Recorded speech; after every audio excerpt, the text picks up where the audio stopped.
And I have a lot of born again Christian friends, you Yeah. know, that were from the New Age, and found Jesus and Yeah. everything, and now they cast everything aside that is not Jesus. So everything is. Then they don't actually understand Jesus Mm, because there have been many misinterpretations and misrepresentations and misunderstandings about what Jesus actually said and what he was all about, because a lot of the dialogue that came from him and others around him have been altered for the purposes of political power and certain kinds of gain, and therefore you don't really have an absolutely thoroughly accurate representation of what was really said at the time.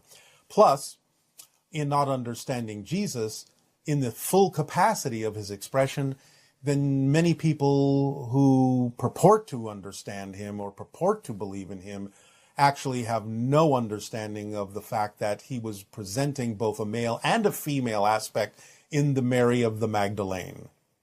This is a couple. This is a male and female representation in balance, and many of the things that were actually talked about are extremely metaphysical and not exactly what the idea of the Christian belief system purports to be true. mm. I was wondering if Moses actually went up on Mount Sinai and got these two tablets and where they came from. He was given knowledge. It was an extraterrestrial encounter. The knowledge was inscribed in what you might call tablets, but not exactly of stone. And what were they made of, and where are they now? They were a kind of crystalline formation, a kind of a crystalline nanomaterial with information that was downloadable upon touching the surface with your hand. There were some inscriptions in it, but only in the most general sense of, here's this category, this category, this category, this category, this category. Touch here, you will get that knowledge. Touch here, you will get that knowledge. Touch here, you will get that knowledge. Now, what has been translated in your language as the so-called 10 commandments were not commandments. That's a misinterpretation. They were simply 10 expressions of existence. In other words, to give you an example, what translated as, I am the Lord your God, you shall not have false gods before me, as a commandment, actually was, I am all that is, anything else you can imagine is still me, so there can be no false gods.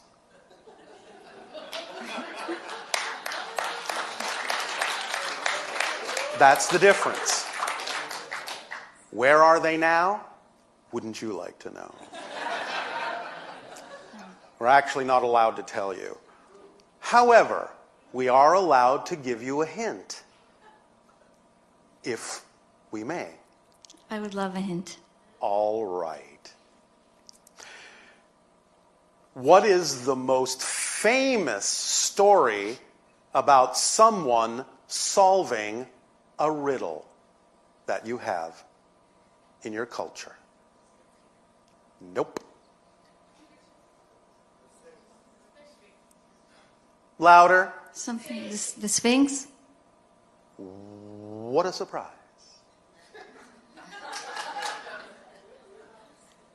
See what you can find. Solve the riddle. Okay, I have We're to only think allowed to about tell that. you so much. We cannot intervene in this process. But they do exist. They can be found. In, or perhaps out of time.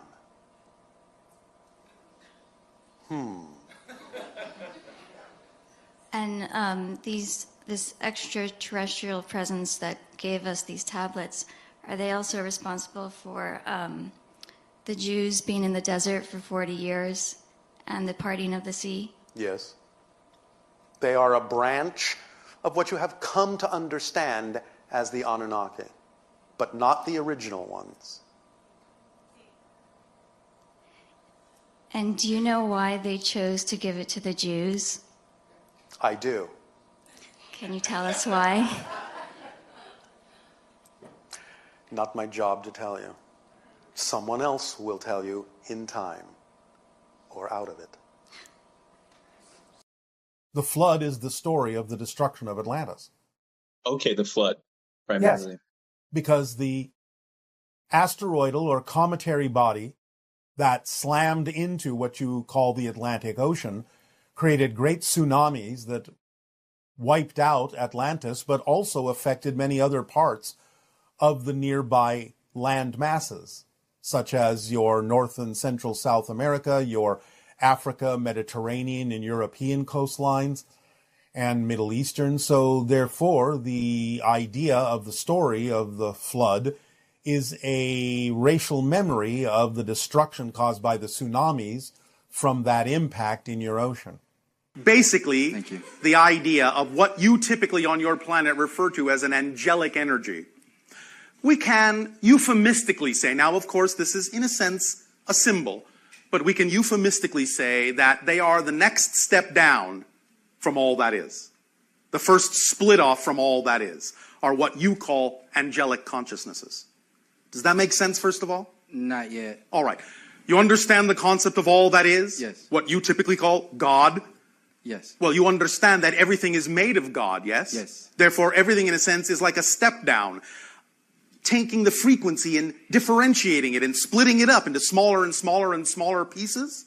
Yes? Yes. All right. Well, the angelic realm is the first step down from God.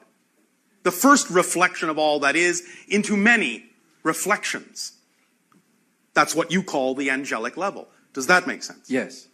Ascended masters are simply beings who allow themselves to incorporate within their expression of being in any given reality more or most of the totality of the collective consciousness of that reality, and the vibration raises up, and they can sometimes remain in that reality, dispensing information, sharing information, or they can ascend to the point where they completely leave that reality, maybe even leave physical reality altogether.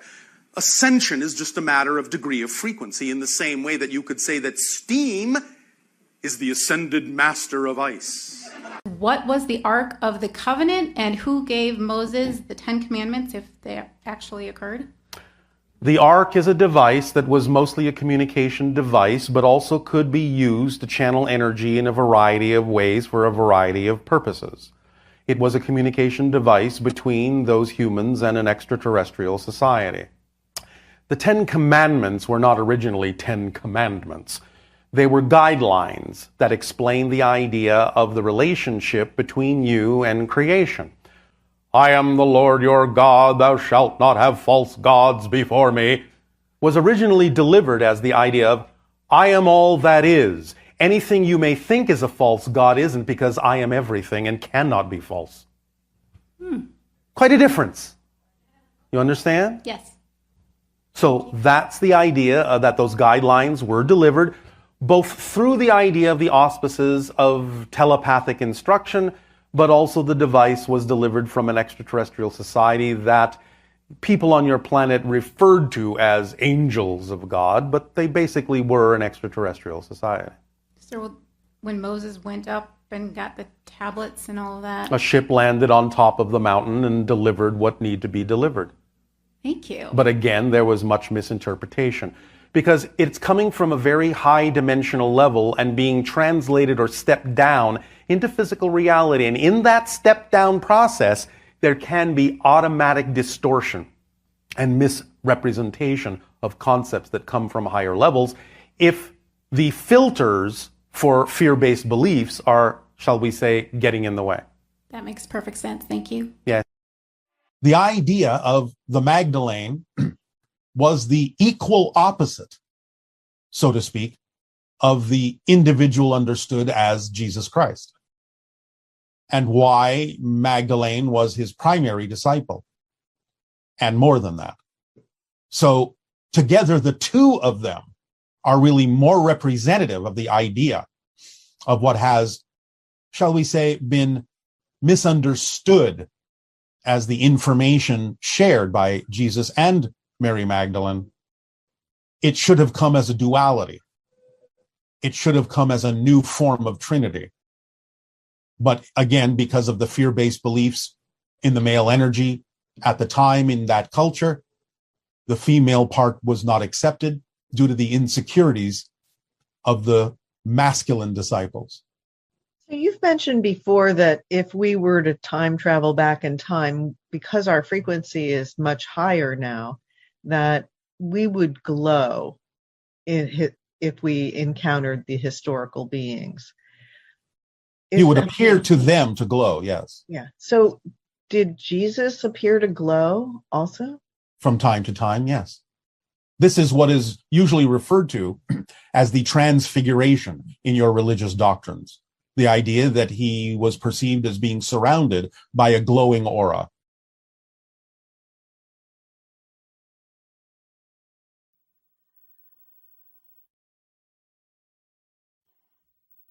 I'm going to say good day to you this day of your time. How are you all?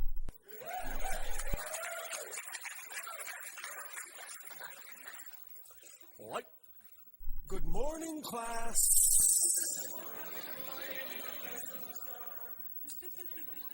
Today we will be discussing the physics of intention. Now, like anything, intention has a specific frequency, a specific vibration of energy within the matrix of your total consciousness. This exchange of information, this transmission, will focus on the idea of allowing you to generate stronger sense of that vibration within yourself, to propel you forward, and specifically in the direction of that which you prefer. Being a vibration of energy, being a particular frequency, what we are engaged in today in this conversation is about the idea of purifying, more precisely, your ability to recognize that vibration, that frequency, so that you can bring to bear and to magnify and amplify that energy in all your endeavors as you move forward in life, and allow yourself more clarity, more vividness with regard to that which you prefer, regard to that which represents your dream, with regard to being more truly your natural self. Let us begin with the idea of creating a scenario in your imagination.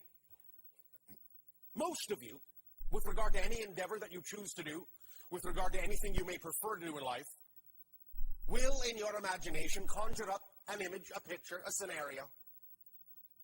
Now, as we have said, and as we will remind you once again, right now, any image that your physical mind can conjure up may not necessarily be as fully representative of the way something can manifest, but it will function as a symbol, as a placeholder, as a representation of the manifestation, of the ideal scenario.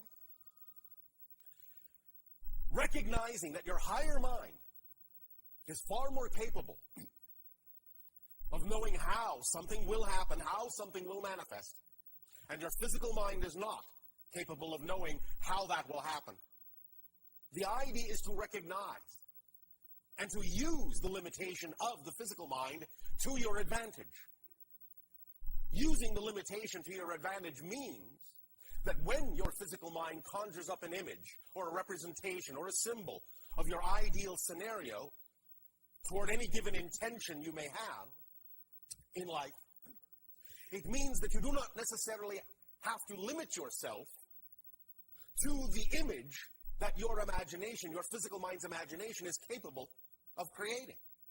You can rely on your higher mind to create for itself a higher version representation, a higher version image, a higher version symbol that it will use to attract to you all the different synchronicities, all the different opportunities, all the different circumstances and situations required for the highest form of that representation, the highest vibration of that representation. And thus, you don't have to work so hard at insisting and focusing on the idea that the image you have in your physical mind must exactly and precisely come to fruition. Now, it might be that sometimes, from time to time, the higher mind and physical mind will recognize that according to the synchronicity in your life, the image that you have in your physical mind may be, for that moment, the most ideal representation, the most appropriate, the most relevant representation of that manifestation of your intention.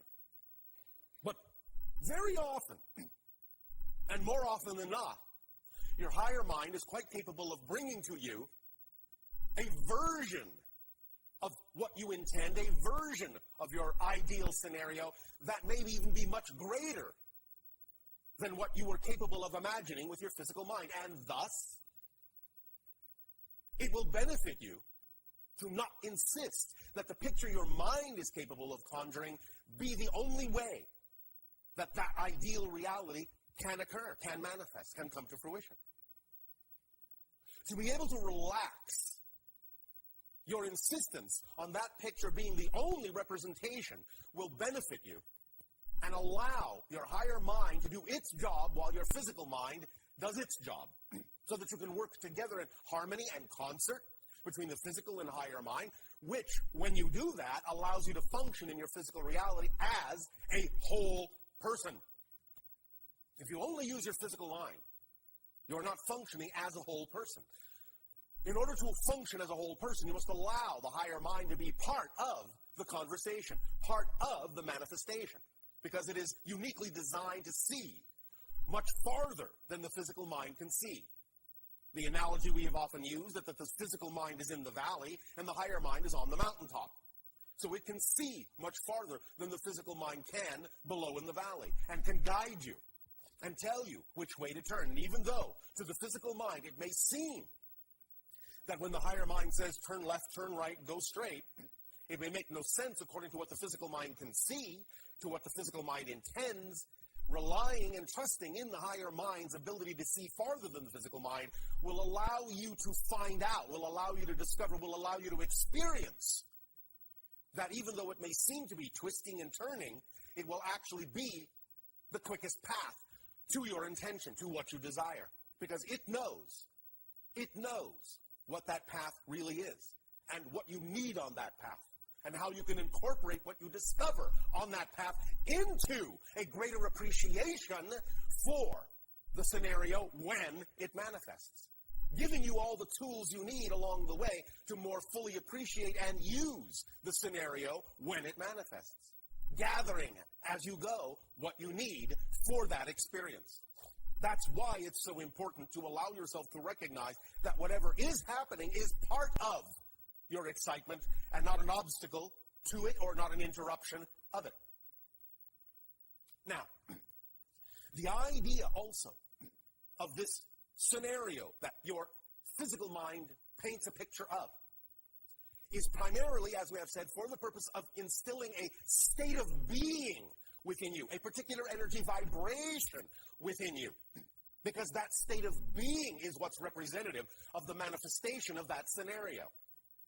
It is not the image that's representative necessarily. It's the state of being that goes along with it. It's when you see that picture of your ideal scenario and you living that ideal scenario of your intention. It's the feeling that goes with it of excitement. It's the feeling of certitude that goes with it. It's the feeling of knowing that that's who you are and knowing that that's an actual reality experience. That is what is key. And it is that vibrational state that the picture is designed to attract you into, to magnetize you to that vibrational state represented by that symbolic picture. Because when you're in that state, then you open up the conduit of your imagination and synchronicity sufficiently to allow the higher mind to then, in a sense, download to you the way in which the scenario really needs to happen, the form it really needs to take to be representative of that state of being that the physical picture has allowed you to find yourself to resonate with. That's what it's for.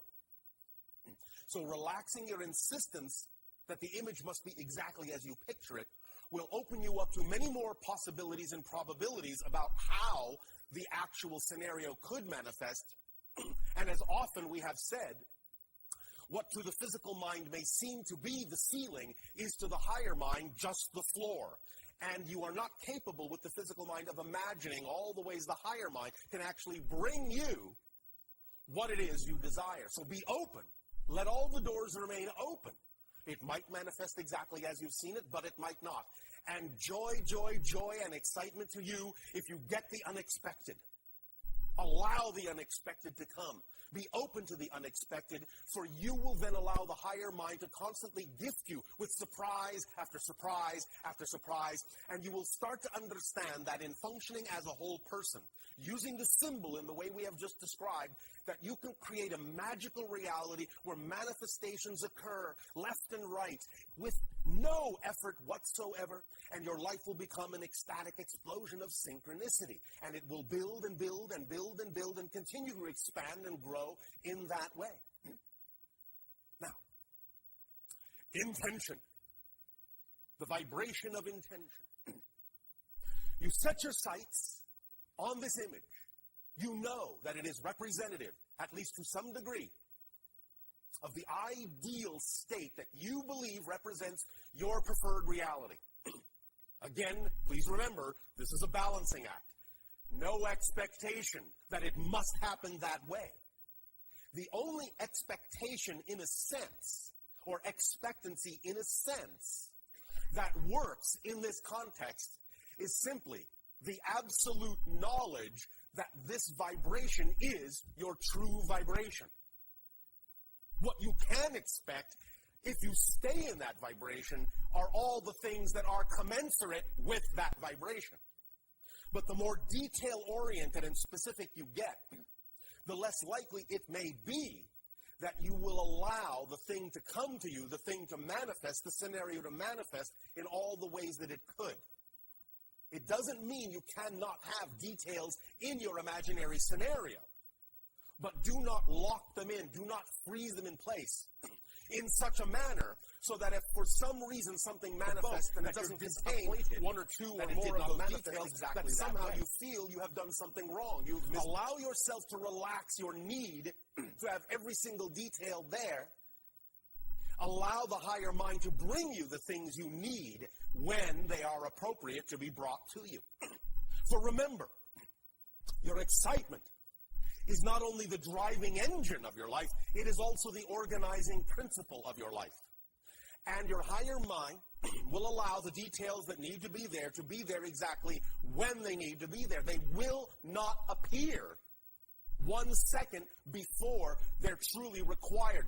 But I guarantee you they will not appear 1 second later than they are truly required as well. So allow yourself to let go of your insistence on time and allow yourself to fall gently into a sense of timing, that everything works in perfect timing, and when things need to be there, they will. And if they're not there, they don't need to be there now. Trust that more and more. Trust your higher mind more and more. Allow your physical mind to work with it in harmony more and more. And you will start to function as a whole person, and thus then as a whole person, you'll be able to experience the wholeness of your life instead of just pieces at a time, scattered and disconnected. Wondering, leaving your physical mind, wondering, how do I gather all these things together and fit them together and make them work? You don't have to make them work. They already work. You just have to allow them to work. Remember, the idea of intention is that you are putting, in a sense, a commitment in this energy, a commitment to be yourself, a full commitment. This is what intention really is. It's the vibration of the full commitment to be your true self. We have, from time to time, talked about the idea of the chakra system of your body, and we have labeled the idea of the solar plexus chakra as the chakra of intention. You all know, we assume, that when you really find yourself keying into something and getting excited about something, you feel that excitement right in the pit of your stomach, right in the solar plexus. That vibration that gets you, shall we say, to allow your juices to flow. That certainty, that certitude, that knowingness that this is right for you. Now, yes, filtering that energy through negative belief systems is called anxiety, and that's why you also get that in the pit of your stomach, what you call butterflies in the stomach. But that's the chakra of intention. And when it manifests itself as anxiety in the pit of your stomach, it tells you that you're activating your energy of intention, but that you're filtering it through negative beliefs, fearful beliefs. But when you allow yourself to know that that's the vibration, the activation vibration, the activation emotion, energy motion, in the intention, in the chakra of intention, in that center in your body, then you can allow it to manifest as that scintillating excitement that you feel, as a child feels when it is about to do something exciting, when it knows that something exciting is on its way. It's the feeling that you get, to use your cultural iconography, when you know it's about to be Christmas morning.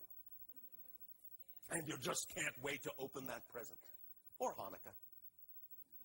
Or any other belief system that you may have, like birthdays that involve the idea of giving presents.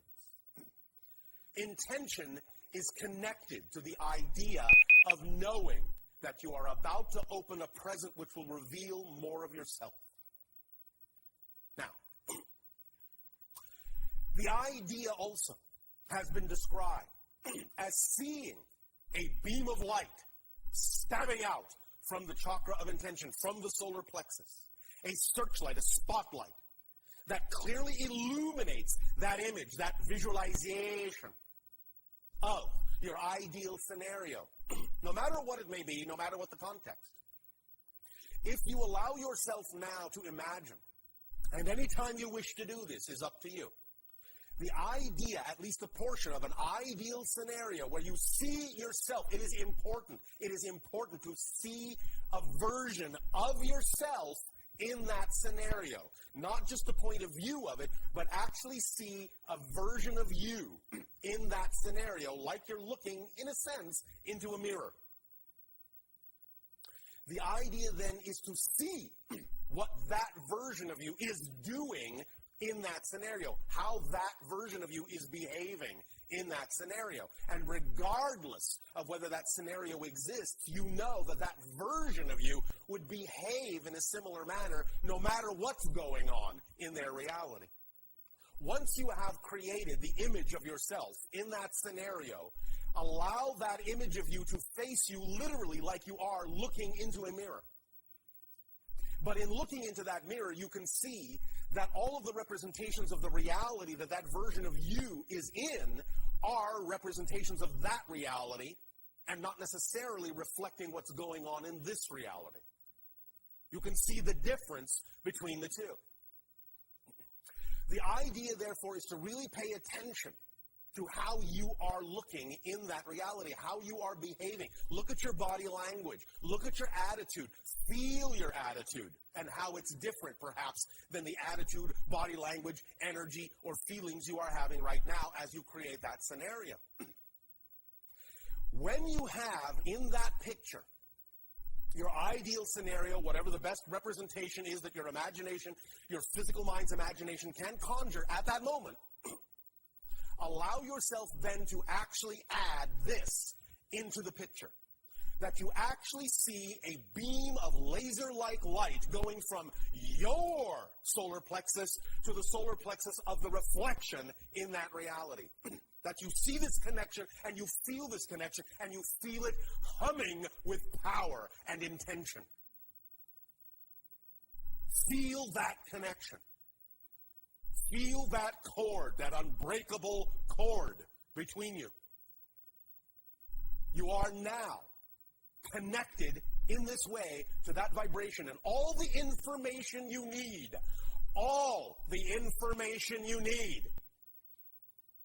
is coming to you from that version of you along that cord, filling up your solar plexus, rewiring you, reprogramming you, reinventing you, redefining you, filling you up with all the necessary data that you can then decide to incorporate within your being to become that version of you, to become one with that reflection. Allow yourself to feel that exchange of energy, that exchange of information, that powerful vibrating hum along that stabbing beam of laser-like light from solar plexus to solar plexus.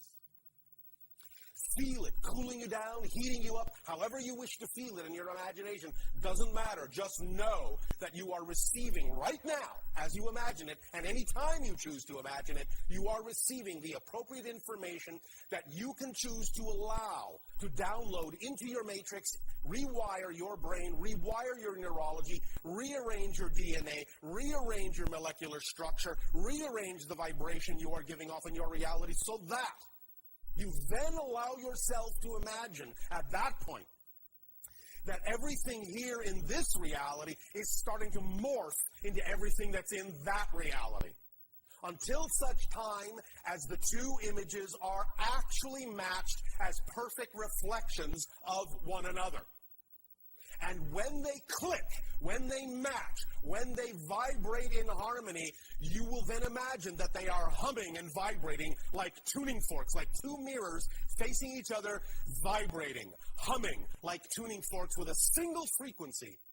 And that frequency is now amplified along that laser-like light connecting your solar plexus, until it becomes one overwhelming tone that permeates and penetrates every single cell of your body, every single image within those reflections, till everything is singing that song.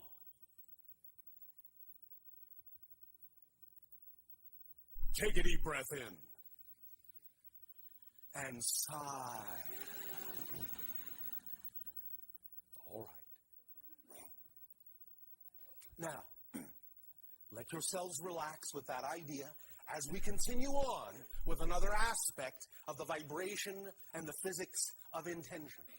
Because as we said, a lot of this has to do with the absolute commitment to be your true self. What does that mean? I will tell you by analogy. Thank you. Imagine now that you are walking along. And there are, in a sense, however you wish to picture this, several islands connected by bridges. And you can see that another island is representative of this picture of your ideal scenario. And you see that you can now cross the bridge standing in, now for this connection, this laser-like connection between the different solar plexi.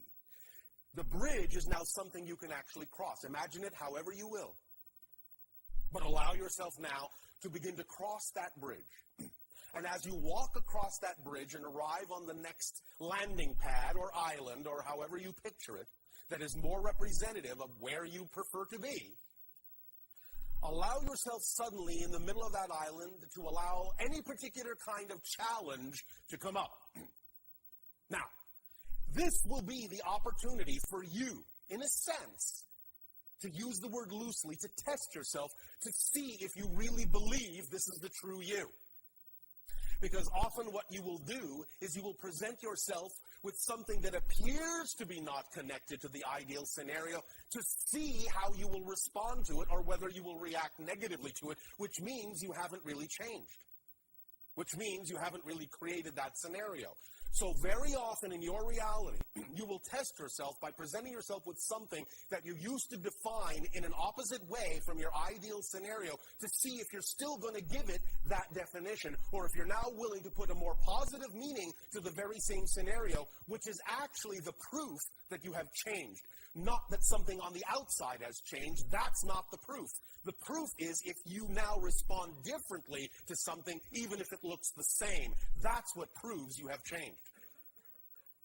So you will usually challenge yourself to see if you're now going to react the same old way and run back across the bridge to the old island, or whether you are going to know that this is where you belong, that this is a representation of your intention, and that you will stand and you will face this challenge and you will put a positive meaning into it because you know it must be part of your journey, because you know it must belong, because you know it wouldn't be there for no reason, because you know this comes from your higher mind telling you that this is what you need to face, and this is what you need to integrate, and this is what you need to understand in order to add this energy to your energy, in order to amplify and magnify it and allow yourself to become the beacon that is vibrating on the level that is more closely approximate to what you intend, to your ideal scenario, to your true preferred being. And if you know that, then what you will do is you will burn the bridge behind you so that you cannot retreat. You see, the principle here in this particular imagination scenario is simply this. When you really know what's true for you, when you really know what is really representative of what excites you the most, there are no other choices but that. People on your planet often ask us, well, how do I maintain this? How do I perpetuate this? If something is really representative of what you really prefer, there simply is no other choice. You simply choose nothing else. And by simply choosing nothing else, automatically you perpetuate. Automatically you maintain the thing that is representative of your choice because you simply don't choose any other way. You burn the bridge. You give yourself no other choice but to stay in that vibration and face the challenges that are inherent in that level, knowing that they are there to allow you to cross the next bridge. For without integrating that challenge, no other bridge will appear. This is the course of intention. Now, again, the idea is that all you really need to do at any given moment when you're acting to the best of your ability and your highest excitement is to ask yourself, if there's ever a question, ask yourself the simple question: would I rather be doing something else? If the answer is no, if this is the most exciting thing that you can think of doing, and you have the ability to take any action on it at all at that moment, and if there is nothing else you would rather be doing, if nothing else presents itself as more exciting, then that is the idea, that is the representation that you are creating and allowing there to be, at that moment, no other choice but that one. In other words, no other choice is really as representative of your commitment to be your true self than that one is at this moment. In the next moment, there may be another choice. After you have used up the choice you have made, after you have acted on it, after you have absorbed it, after you have allowed it to download into you in a manner that changes you so that you are ready, so that you are the new person ready for the next choice, and the next choice, and the next choice. But at every given moment, whatever it is you choose at that moment, then in that moment, there is no other choice. You have burned every other bridge. And if you continue to do that, to that degree of focus, to that degree of intention, and are willing to face those challenges in that manner, with that attitude, that energy, that body language, as the version of you in your image would do, and the more you become him or her, then the more you will see that your reality will flex and bend and mold itself to that intention. You will be creating, you'll be putting out with that laser-like light a specific frequency that eventually your reality will collapse onto, until such time as the whole vibration of your entire reality is exactly that frequency, and nothing can happen that doesn't happen within that frequency from that point forward. There will be no soft focus, in a sense. There will be no opportunity for any other choice to be made, for any other frequency to come in, because you are not choosing anything else, but what you know falls into the frequency of that laser-like light of intention coming from your solar plexus. That's your beacon. That's your searchlight. That's your lighthouse. That's your path. That's you. That frequency, and only that frequency, at any given moment, determine what that is. Act on your excitement fully, and know that by acting on it fully, the challenges that come up are not for the purpose of distracting you. They're not for the purpose of diverting you. They're for the purpose of allowing you to home in more clearly on what that frequency is, because many times, the way your reality is laid out, you understand more clearly who you are by being given an example more clearly of who you are not. And by understanding how to use polarity in that way, you will more clearly define who you are. And by defining who you are, your intention becomes precise, your vibration becomes precise, and your reality becomes precisely attuned to that frequency of your intention and collapses onto it, and no other frequency thus then can make itself in any way, shape, or form manifest. Do you understand? All right. Does it sound like fun? All right. Are you willing to be that you? All right. Then in every thought, word, and deed, be that you. In every circumstance and situation, be that you. With all of your intentions, intend that you behave like that you, so that you are that version of you. Because there are an infinite number of parallel earth realities. Infinite. Therefore, an infinite number of versions of you, each with its own specific frequency, each in a sense with its own specific program, its own specific series of experiences that are relevant to its frequency. Be the you prefer to be. Stay on that intentional frequency, on that intentional wavelength. Choose nothing else. Make a commitment to yourself to be yourself, whatever that means to you at any given moment. Allow yourself to change, because change is a constant, but change only in that direction of your preference in order to remain committed to being your true self. Do so without the expectation that any particular thing must happen in an insisting way. And be open to the idea of your higher mind bringing you gifts and surprises and the unexpected, so that you can have an ecstatic explosion of unexpected synchronicity as the mainstay of your life. Sound like fun? Yes. All right. Let it be so, because it is so. And this is how we live all the time. So can you. It's up to you. Choose. That's all you have to do. Choose to be who you know you are. Plain and simple. Make sense? Yes. All right. Take a deep breath in and sigh. Take another deep breath in and sigh.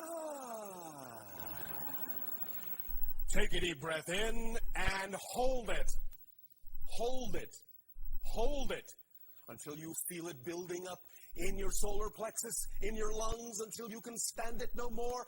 And then as you let it out, imagine that light bursting forth from your solar plexus now and connecting squarely with that version of you, vibrating in harmony like the tuning forks to that ideal scenario, and allow the vibration to go through that image and all the way up to your higher mind, so that your higher mind can receive it and say, thank you very much. I will return forthwith with the most idealized and expanded version of this vibration, so that it may go through the template reality and filter down into your physical reality and become crystallized and manifest around you. Now, let us talk about the manifestation idea as it is connected to this beam of intentional frequency. As we have described, in a sense, you have your physical reality, which can be akin to the idea, shall we say, of ice. And you have your non-physical higher mind reality, which can be akin to the idea, let us say, of steam. But in the middle, you have what we have called the template level reality, the border between the non-physical and the physical, which can be akin to water. The idea here is that in the template level reality is where, in a sense, you design your physical reality and allow your energy, in a sense, to melt your physical reality so it becomes fluid, and so that in that sense the higher levels of steam can penetrate that water and heat it up and melt it so it becomes fluid. And thus then as you impose upon it an idea, a vibration of intention that is representative of your true self, your commitment to be your true self, and your highest excitement and unconditional love for yourself, that energy plays out in that strata, in that border, in that template, in such a manner as to create new ripples, new patterns within that water. And when they are most representative of that vibration of your preference, when they are most aligned in harmonious attunement with that vibration of the tuning forks, with that vibration of the solar plexus, then you can imagine the idea once again crystallizing down into physical reality, to become ice again as the new reality, the new configuration. You can use these three levels in that way, going up and melting, casting off as steam to the higher self, coming back down, condensing into water in a new pattern, and crystallizing again as a new reality. Going up and melting, going into steam, coming back, condensing, going into water, new pattern, crystallizing, and coming back into the ice of the new reality. Go up and down as many times as you wish, as fast or slow as you wish, but you can also incorporate this idea and this image in order to use the template reality to allow yourself to understand that when you impose this imagination picture on it from the physical mind, and when you allow the higher mind to also impose its own imagination picture on this strata, the template level reality, the water, the border, the barrier between physical and non-physical, that every single thing, without exception, that you know you have imagined that is now in the template level reality, happens instantly. As soon as you imagine it, it's there in the template level reality. As soon as something exists in the template level reality, it always automatically crystallizes down into physical manifestation. You may not always see it right away because your vibration may not allow your senses to perceive it, but it is always right here, right now, crystallized with you. You don't have to go anywhere to get it. You don't have to attract it from somewhere else. It's right here, right now, manifest all around you, all within you, right here. The idea then from that point forward, knowing this, is to allow yourself to refine that vibration in the ways we have now just discussed, so that you can allow your senses to collapse to that frequency, and by collapsing your sensal vibrations to that frequency, you can then perceive what has already manifest. It's not about having to manifest it from scratch in that sense. All you're doing, once you've imagined it at all, and know that it is manifest around you, is you are refining and fine-tuning your senses so that you can experience what you have already manifested. Do you understand the difference? When you allow yourself to refine your senses in that way, the manifestation will begin to appear to you. You'll be able to interact with it. But that doesn't mean that at the moment of its appearance, it wasn't manifest before. It is already manifest all the time. You just need to learn how to see it, how to make it solid for yourself by shifting yourself to the frequency that the manifestation is on, that is representative of the ideal frequency, of the ideal reality. You just need to shift to that reality, and you will instantaneously, more and more, see it as it is already there. Make sense? All right. All these things now that we have discussed about the beginning of understanding the physics of intention, allow them to sink in at whatever rate you are comfortable with. Use them however you will as permission slips, but know that this is all about energy, and it is all about a commitment to be your true self. That's what intention is. Give yourself no other choice but to be who you know you are. It's your choice to have. It's up to you. we would strongly suggest it, but it's up to you. Take a deep breath in and let it out. Take a deep breath in and let it out. And take a deep breath in and let it out. The being you called Christ's message was, you are all Christ's. Mm-hmm. The idea of follow me is be like me, mm-hmm. because you contain everything I'm showing you. When your Jesus said, I am the way, he did not mean follow him in a religious context. He meant be the way I am, because you are that way. So, the idea also is for all of you to understand that this is what the so-called second coming actually is the awakening within each and every one of you of your own Christ consciousness, your own Buddha nature, your own Krishna spirit, your own holy Vavoka. All of that is all who you are, and you've created reflections down through the ages to guide you, to remind you. But because of the disconnection in your consciousness, it didn't always take. But a few people here and there would get it. Until such time as now you have arrived at a place where you finally are beginning to understand that he was misunderstood in his day. Very much so. Still misunderstood to this day. And the Bible, I'm thinking, isn't an accurate translation of what he was trying to Not teach always, us no. to tell us. No. Much of what, in that sense, that individual was teaching is very similar to what you are now understanding in what you call your metaphysical age. The idea is that simply people back then couldn't understand it. But to put it in a more fundamental sense, Yeshua, or as you say, Jesus, really did not intend in any way, shape, or form to create followers, intended to create leaders, equals, did not intend to create Christians per se, intended to let you all know you are Christ's. That's the greatest misunderstanding of the information. Does that make sense? Yes. All right. So much of what you're understanding today is the idea that that individual was teaching, even down to the concept of how powerfully your beliefs create your reality, yes? Yeah. Because did not, in that sense, at least to some degree, the Bible quote him as saying, it is your belief, it is your faith that has made the difference? Yes? And did it not also say that when Yeshua even went back to his hometown, because people there only knew him as a carpenter and did not believe in the things that other people said he could do none of those things in his hometown. And the Bible says so very clearly. You understand? Yes. It's all about the idea of your belief system. It's all about the idea of what you know to be true. It's all about your actions, all about your alignment. This is all that individual was saying, and that's what he meant when he said, I am the way. He meant be this way. I'm the example. I'm the way. Be like me. Good day. Speak up, speak up. Hello? Hi.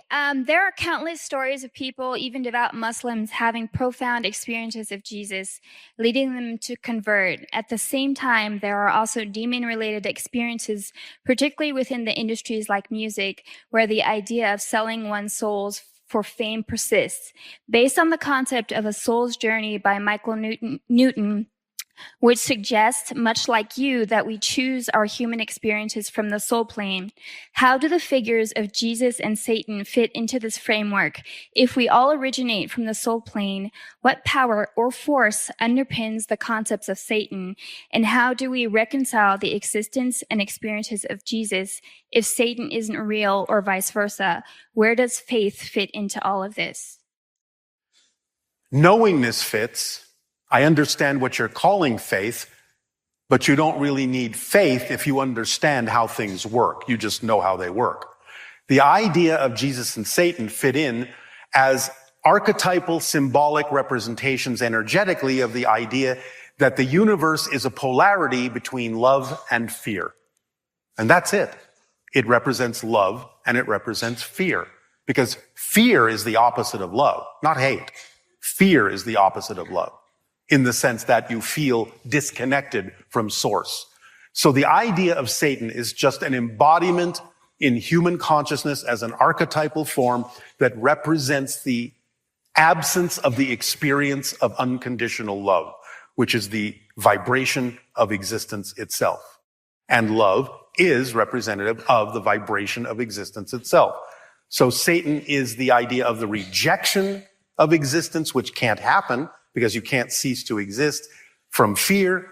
And the idea of Jesus is the symbolic representation, and Krishna and Buddha and all of those ascended masters, representative of the idea of being in harmonic association with the vibration of existence itself. Does that explain it to you? Yes, but like, where does the force, like, I mean, again, if you look at people that believe in like demons or Satan or anything, where does that force or that power come from if we all it comes through them from source, because source doesn't care which way you go, because source is unconditional. You understand the meaning of that word unconditional? Yes. Well, if you understand the meaning of the word unconditional and understand that it's about love and fear, then you understand that polarity is part of existence.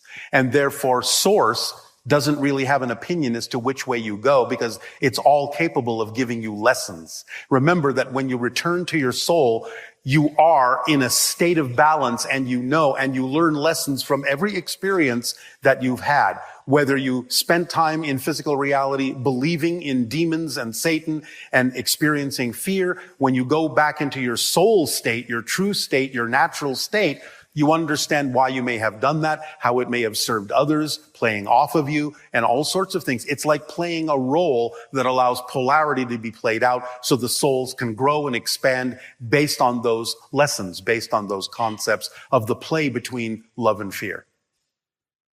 Okay, one more, please.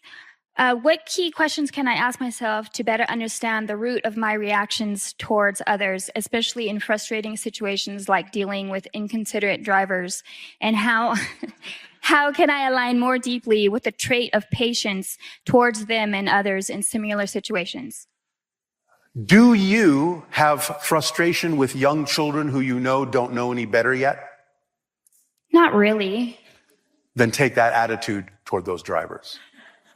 They are like young children who haven't learned that everything is an orchestration and can serve a positive purpose, who are simply out of fear and out of the sense of disconnection and out of a sense that they are not getting what fulfills them, are thrashing and lashing out and reacting in negative ways because they feel disconnected. So have compassion for them to understand that they simply need to learn how to connect more to their flow so they can flow and understand that they are part of a big orchestration that is serving humanity in a variety of ways. And if you take that attitude, you will then look at them in the same way that you would look at a young child who is simply just learning how to thrive in physical reality. You wouldn't think of them as any less, and you wouldn't be frustrated by them, because you know they still have something to learn. They still have a ways to go. So open your heart and treat them with compassion. All right? Fair enough. Thank you so much for your insights.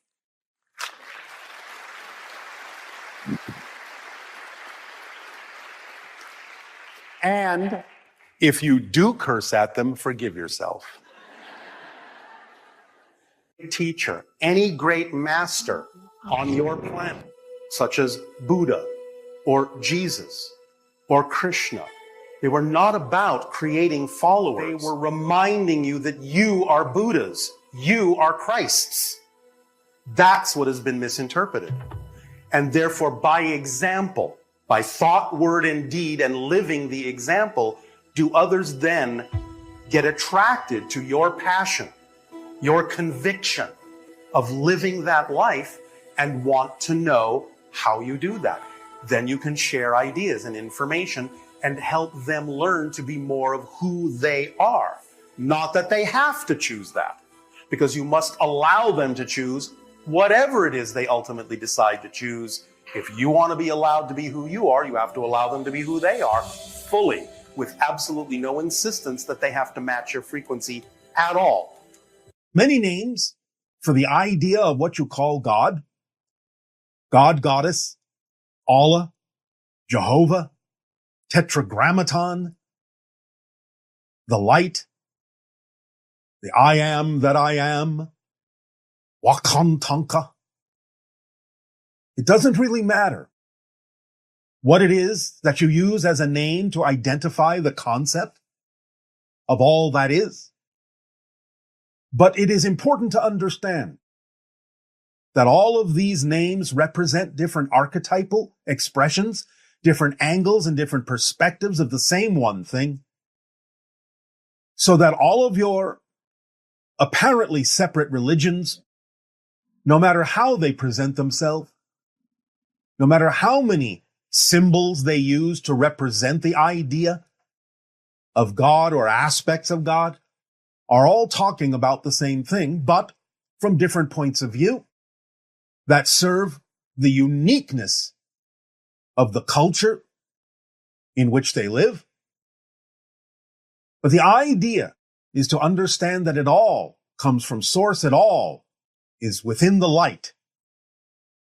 And the light, source, all that is, expresses itself in all these ways in order for there to be sufficient symbols for all the different cultural experiences on your planet, all the different individual experiences, even within a culture on your planet.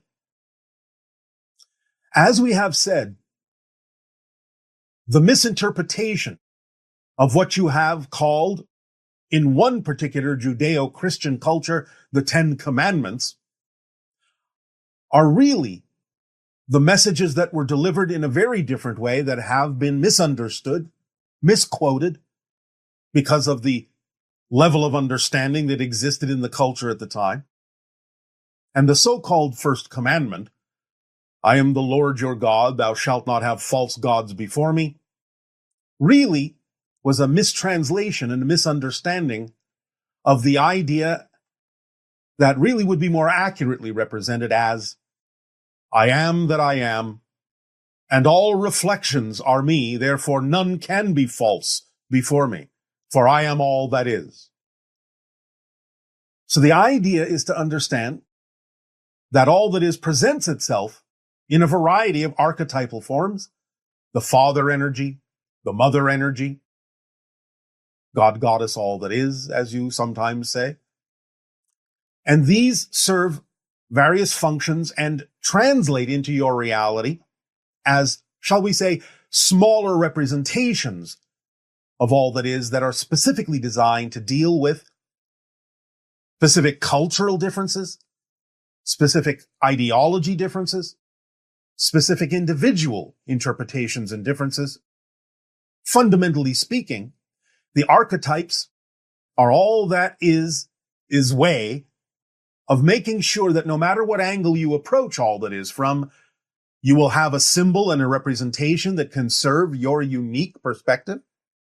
They are all true parts of all that is, because there's nothing outside of all that is. Anything you can experience as an archetypal representation, or even when you assume it is the entire representation of all that is true and accurate, because all that is everything that can possibly be. There's no outside to it. There is nothing that is not it. So it doesn't really matter how you relate, what relationship you form with the idea of any presentation of all that is, any idea or formation of the idea of God, be it the old man with the long beard, be it the idea of the Virgin Mother, be it the idea of a rock or a mountain. It matters not to all that is, because all that is all those things and more, beyond even your imagining. For all that is in its archetypal presentations also forms the symbols that are relatable to not only your particular human culture, but many cultures throughout the cosmos, throughout infinity. Anything and everything being a reflection of all that is has its own way of understanding the presentation of archetypes from source, has its own representations that make sense to their cultures. So there are an infinite variety of presentations of all that is, but it is still the same one thing fundamentally. But as you expand your consciousness and start to realize that all of these are different faces of the same thing, as many people on your planet have expressed, the 9 billion names of God are still representative of the same one thing in the holographic, multidimensional presentation that it can use to present itself, then you start to allow those differences to sort of melt away, except for the parts you feel you need, and allow yourself to have a direct relationship more directly with Source, without necessarily needing it to be anything but the light. And in that light, you feel the vibration of the eternal existence that it is, the vibration you translate as the unconditional love of God. This is the vibrational frequency of existence itself. It is unconditionally supporting, unconditionally loving. And the idea is that there is no judgment in this. There is no expression of the negative in this. So even when individuals in different cultures might express or experience the idea of negative or demonic experiences, you have to understand this is still all part of God, because there is the positive, there is the negative, and there is the neutral. These are the major archetypal energies, and they can be expressed in a variety of ways that can serve either positive or negative means. So allow yourselves to lessen the differences, in a sense, use them in whatever way serves you, use them in whatever way allows you to learn the lessons you need to learn for the agreements that you chose to experience, the challenges that you created for yourself in this life to learn who you are and grow in various situations. Again, using the positive and negative mechanisms in a variety of ways. For ultimately, again, when you return to spirit, when you remember more of who you are, it will just be an experience. You will experience the archetypal expression of your life, which is another archetypal expression, because each and every one of you is unique, and you form your own archetypes for others to connect to draw upon, to download information from and experience from, the archetype that you are of all that is, because everyone is all that is, experiencing itself as all of the individualities that you believe yourself to be. So you are also an archetype of all that is, an archetype of God, experiencing itself in a unique way, knowing itself from a unique perspective. There will be more about this concept in a future transmission, in a way that you can more readily apply in your physical reality experience. But for now, just let it settle into you that every single thing you see, every single thing you experience, in a sense, is an archetypal presentation of all that is: the trees, the rocks, the streams, the animals, the sky, the moon, the stars, the earth itself, are all different variations and different expressions of all that is of Source, of the light. And you, yourself, are also an archetype of God.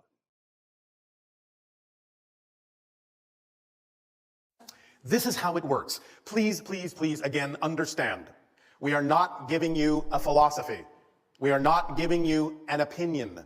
We are describing an observation of how reality is structured, how it works. This is literally an instruction manual. By following the instructions, you allow the machine to work to your advantage. If you throw the instruction manual away, the machine may work, but you might also injure yourself. So the idea is just follow the instructions. Act on your highest passion every moment that you can. Take it as far as you can until you can take it no further. Do it with absolutely no insistence or assumption as to the outcome. Stay in a positive state no matter what happens, no matter what manifests, because the end cap to that instruction manual is it doesn't matter what happens. It only matters what you do with what happens. That's what makes the difference in your life, because everything is neutral and can serve double duty. So even though something may have originated negatively, even though someone else's experience or opinion of it may be negative, if you stay in a neutral state and in a positive state by knowing that you must be experiencing this for a positive reason, no matter how it looks, you will also and always derive a positive and beneficial effect from it, no matter what anyone else is getting out of it.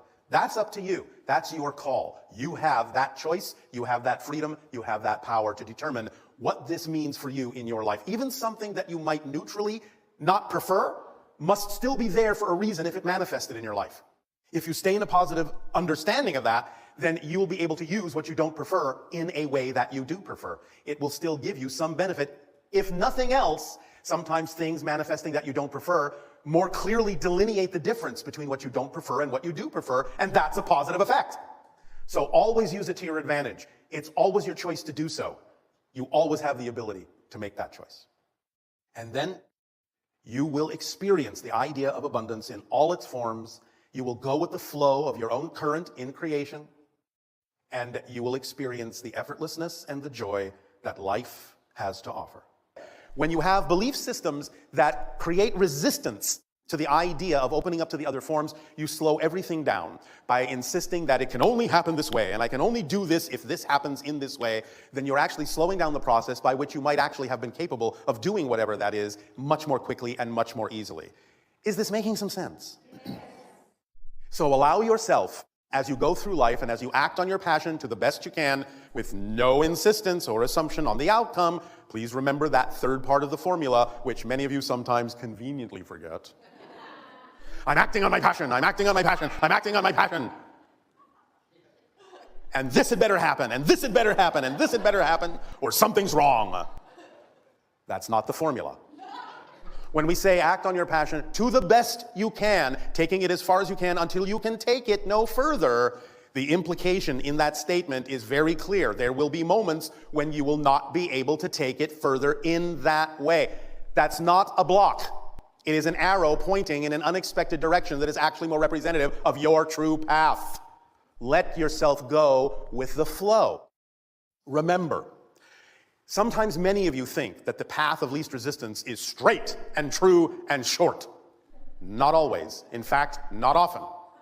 The idea is that sometimes the path of least resistance may be a very winding path, because it may need to get some experience under your belt. It may need to allow you to have a meeting over here with someone you hadn't met before. It may direct you over here to a bit of information that you require, so that you will have a deeper appreciation when you wind up wherever it is you are winding up by having gathered the things you needed on the way. That path is your path of abundance. The path of least resistance is the path of greatest abundance, greatest synchronicity, greatest allowance, greatest giving, greatest imagination, all of it. The idea being that even though some paths may look very short and very straight, if it's not your path of least resistance, it will actually take longer to travel that path than one that seems longer and winding, because the path of least resistance will offer no resistance. You will be able to move on that path much more quickly than a shorter path that has nothing to do with you, because that shorter path will be full of things that you will experience as resistance to slow you down, to indicate to you it's not your path. So even a longer path may get you where you're going much faster if it is your true path. And this also allows abundance to work more effectively for you in all of its forms, because then you will be in alignment with who you are. When we talk about the idea of being on your path, we remind you that this is just a euphemism. In other words, you're not on a path. You are a path. You are a unique expression of all that is. You are the experience itself that you are having. The idea is that all of your physical reality isn't outside you, it's within you. You are having that experience. You're projecting it within yourself. You're creating that experience within your consciousness. It is who and what you are as a unique representation and a unique reflection of creation, of existence, of all that is. So when you allow all forms of abundance to support you, then you allow yourself to truly take advantage of that particular tool in the kit of passion, because it contains very specific tools that will propel you through life in the most advantageous and joyful way. When you follow the formula of acting on your passion to the best you can, taking it as far as you can until you can take it no further, and you do this with absolutely no insistence or assumption as to where you're supposed to wind up, as we have told you before, you open up that kit that contains the driving engine of your life. It moves you through life very quickly because you are so excited to do what it is that excites you. You find the energy, it comes to you. It becomes the organizing principle of synchronicity. That means it brings you the opportunities that contain the highest excitement in the order in which you need to act on them. And whatever it is you didn't have time to do at the end of the day when you're excited about going to sleep, you didn't need to do that day. It is that organizational. It also is, as we have said, the path of least resistance that allows you to flow through life very rapidly, very effortlessly. It is the path that connects you to all expressions of your excitement in life, because there may be many. But it all interconnects. And if you follow that thread of excitement, you will see how they all interrelate and interconnect to get you where you need to go. Notice I keep saying where you need to go, not necessarily where you want to go, because that can sometimes be misleading. There may be times when what you want and what you need may be synonymous, but very often when you hold on to negative and fear-based belief systems, and sometimes you make choices out of desperation or fear, even unconsciously, what you want or think you need by wanting it is not necessarily what you actually need to be fulfilled. But to be fulfilled, you will be given everything you need, because that's another tool in the kit, is it leaves nothing relevant for you out. It is a complete kit. It contains everything you need. It is designed vibrationally for you. It's your path. You are the path. It's your frequency. That's what passion is. It's your frequency being experienced in bodily form as a sensation. And it is the translation of your higher mind's language to you.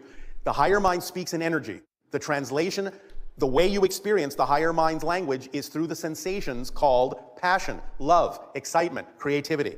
That's how it translates in your body. When you respond by actually taking an action on your passion, you are responding in the language of physical reality, which is physical action. Because you can sit and think about it all day long. You can ponder it, you can wonder about it, you can give it lip service, but it will never actually be a response to your higher mind if it doesn't actually come through the physical actions you take. So the idea is that when you do take the physical action, you are demonstrating to your higher mind that you recognize that the passion is who you are, you're willing to act on it, you are committing to act on it. That's a response the higher mind understands from the language of physical reality, and therefore it will give you more to be excited about, and more to be excited about, and more to be excited about, because you're willing to act on the excitement, and act on the excitement, and act on the excitement. If you're not acting on it, why should the higher mind send you more passion, more excitement? You're not doing anything with what you've already been given. You have to get the cycle going. You have to get it running and keep it running by constantly acting on that passion, and therefore you're having that conversation, you're having that dialogue with your higher mind, and you're acting as a whole person, half in spirit, half in physical experience, the whole person working together in concert, in a partnership. So the idea then is that the kit of excitement, the kit of passion, also contains the reflective mirror that reveals to you anything that might be out of alignment in your belief system with your passion, so that you can identify it, see why it's there, realize it has nothing to do with you, realize it's out of phase with your vibration, and let it go, and add that energy back into your momentum, into your excitement. But the idea of discovering something that doesn't excite you, that's part of your excitement. It's not a block in your excitement. It is part of your passion to find out what beliefs are not part of your passion, because then you are clarifying, accelerating yourself in that way by stripping away all the things that don't belong to you. Please remember, your own baggage weighs nothing. If you feel weighed down, you're carrying someone else's bags, someone else's beliefs. Your parents, your friends, your society, your schooling, wherever they came from, if you feel weighed down, that should be your first clue that you're carrying around baggage that doesn't belong to you. Drop it, and you will feel much lighter and be far more vibrationally receptive to all the different forms of abundance and support that are capable of coming to you in your life as the path that you chose to be. Does this make sense?